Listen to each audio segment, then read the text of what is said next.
A compelling detective story, a cloak and dagger action, and a romantic drama, all these stories were taken from real life. The history of Kazakhstan is inseparable from the world history. Reflections on history, our version.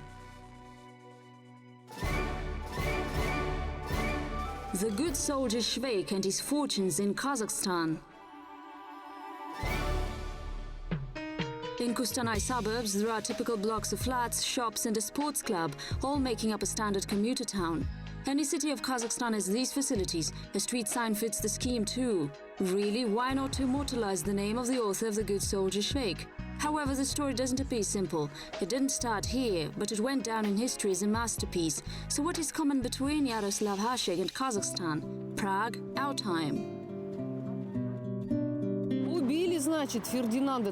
Svejk's servant told him that Ferdinand had been killed. A few years before, a medical commission had declared that he was mad and he had to leave the military service, get engaged in selling dogs, the ugly bastards, which he wrote fake pedigrees for.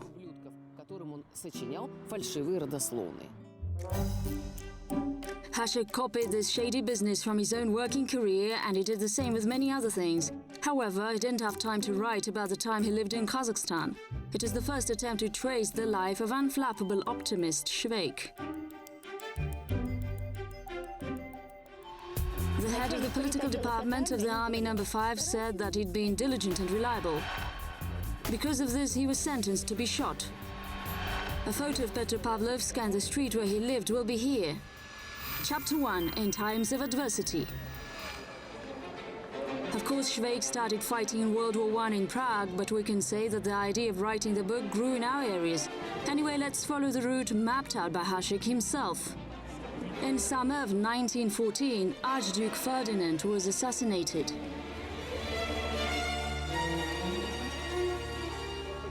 You should understand that it was a great loss to Austria. Of course it was a loss, because Ferdinand could not be replaced with a fool. As a result, the good soldier was arrested for a politically incorrect speech he made in the inn. The innkeeper was also arrested and punished for the portrait of the emperor with the flies sitting comfortably on it. The police department was crammed with conspirators, and afterwards he was sent to a lunatic asylum. It is impossible to retell the work by Hasek. One can only reread it. After wonderful radiant days Svejk spent in the asylum, he encountered adversity and persecution. Yaroslav Hasek was born in Prague in the family of a not very rich bank clerk. When his father died, he dropped out of school and started working in a pharmacy. However, it didn't last long. After that, all his life was like a journey, with short stops during which he studied at the training academy, worked in a bank and got married. He can't understand whether a literary character or real person predominates in Svejk. Incidentally, the reverence he felt for the mental hospital is also among the things which Hasek experienced personally. He didn't like being alone, and always tried to associate with people, among whom he tried to find those who could tell interesting stories about their life, and later he could use them in his stories or the great work about Soldier Svejk. The only Czech museum devoted to the author of Svejk is situated in Lipnitz, nad Sazovu village. Now it is being repaired. The revolutionary heritage by Hasek is in the red corner, but there are no materials from Kazakhstan yet. However, the writer's great-grandson is confident that they will certainly appear there. First photos from Petropavlovsk should be here. Merchant Smolin's house, where the Red Army political department was situated, was the place where the writer worked. It will be here in Kazakhstan. The writer was in Petropavlovsk and Kostanay. Perhaps he was in other Kazakhstan cities and villages, but unfortunately no family legends about it have remained.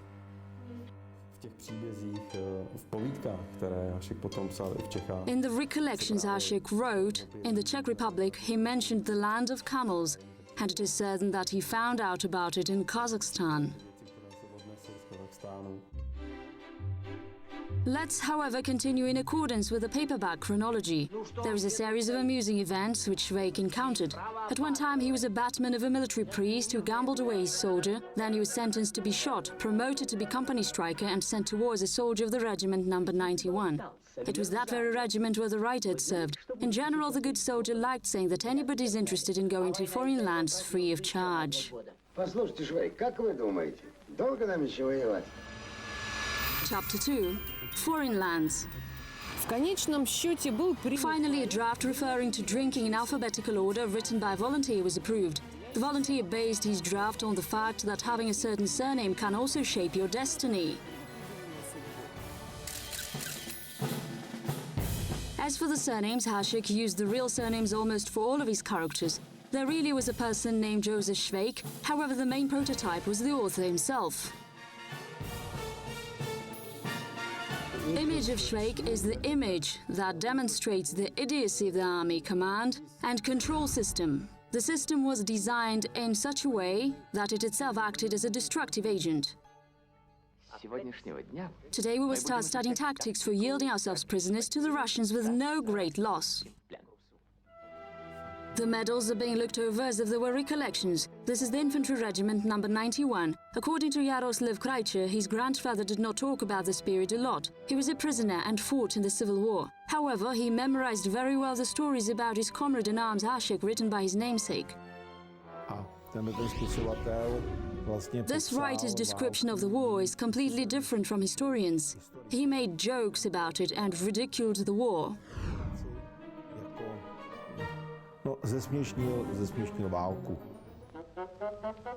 The first prisoners of war were brought in August 1914.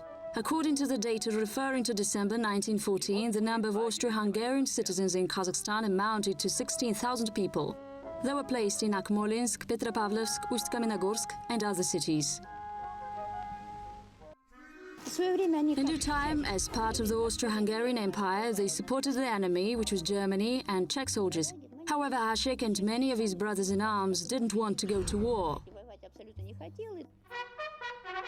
Not only had the whole company surrendered, for instance, the whole 1st Regiment of Prague surrendered to music together with the regimental band. They almost sang when they were surrendering to the Russian army in 1915. However, it wasn't because they were cowards. On the contrary, they found this war extremely unfair. Approximately at that time, Svejk and Hasek partied. The good soldier was captured by friendly troops due to misunderstanding, while the writer surrendered to the Russian troops.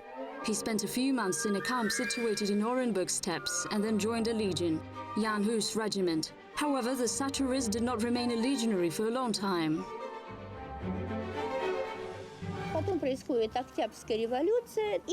Then the October Revolution broke out. Soon after that, this Czechoslovak corps declared that it was a part of the French army and joined the counter-revolution. The revolution shaped the destinies of Hasek and his grandfather in different ways. František Zavíška fought alongside the White Guard.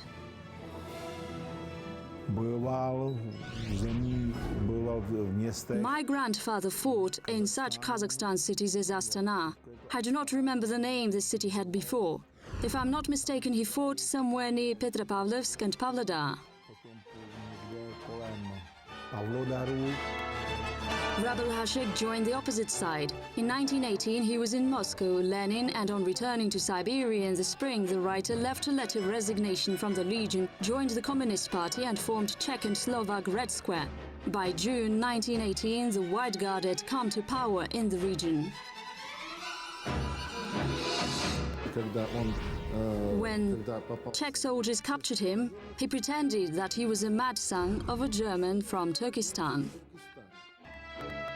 It took Hasek 3 months to get to the friendly troops. In the autumn of 1918, the author of Svejk, as a soldier of the Army No. 5, went to the places where the prisoners of war were. These cities were Omsk, Petropavlovsk, Ust-Kamenogorsk and Kustanai. He did political work in Tukhachevsky's army. In the beginning, he was just a member and then became the head of the foreign division of the political department. It turned out that Hasek was a talented propagandist. Once he managed to attract a group of Turkish prisoners to the Bolsheviks. He could speak many languages quite well, spoke Tatar and certainly understood Kazakh. 720 foreign volunteers were won over. Only Only few documents about his stay in Kostanay have remained. According to one of them, he held rally concerts for former prisoners of war.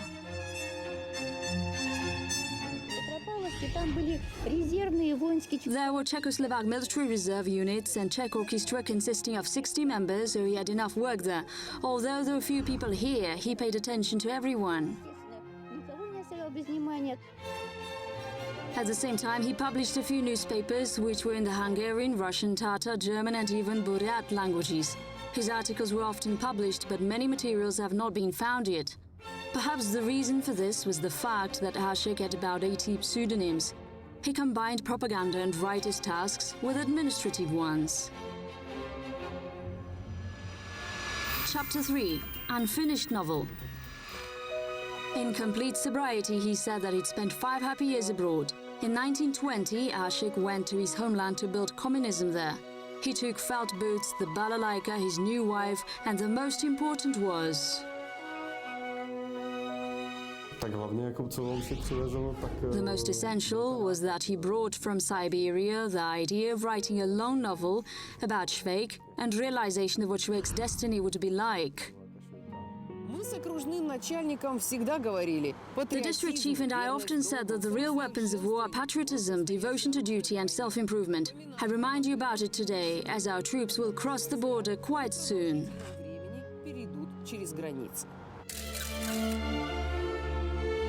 These were the last words from the good soldier Svejk, and his fortunes, which extremely weak Yaroslav Hasek could dictate. He asked to bring him some brandy, but was given some milk instead. "You fool me," the writer said sadly. Lipnitz nad Sazovu was the last place of refuge for the author of Immortal Svejk.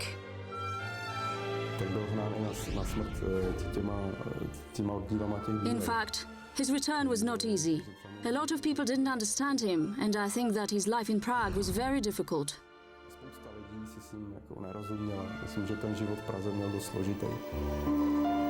Nobody was waiting to welcome him. Czech newspapers repeatedly published dedications to Hasek. According to one obituary notice, he had been killed by drunken sailors in Odessa. The others said that wild nomads had killed him. Only a few people knew about Prague and other countries Hasek had visited. There is a lot of far-fetched information about Hasek's stay in Kazakhstan. It really was invented, and perhaps by Hasek himself. In addition, they could not forgive him for his communistic past. They attributed to him reprisals against his colleagues from the Legion and executions of religious figures. However, he played hoaxes so often that it is impossible to guess what the truth is and what was confabulated. In addition, despite being so prolific, Yaroslav Hasek left surprisingly few lines about this period of his life. However, there is a mysterious version. Epilogue. Svejk in the country of the Bolsheviks.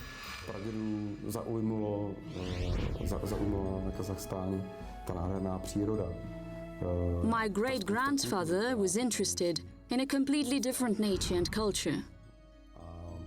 Vast expanses attracted him, and this impression about Kazakhstan enchants me too. I just inherited it in some way.